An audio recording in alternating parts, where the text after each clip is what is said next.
يوسف اتباع واتهان وحصل فيه العبر كلها، لكن لما راح بقي عبد كان عبد ناجح، لدرجة ان صاحب البيت ما كانش يحوش عنه حاجة غير مراته، ومع ذلك برضه مراته كانت متاحة بالنسبة له.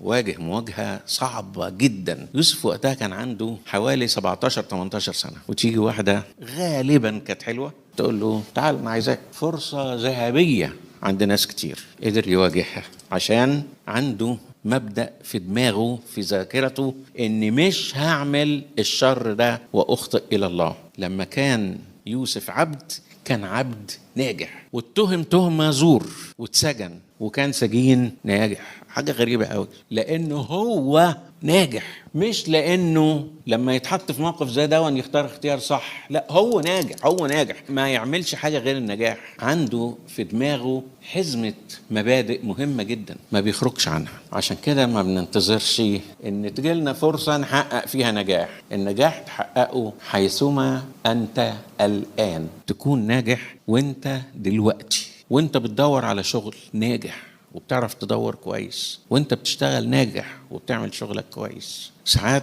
بنتلخم بحاجات تانية جانبية بتفسد علينا فرصة النجاح.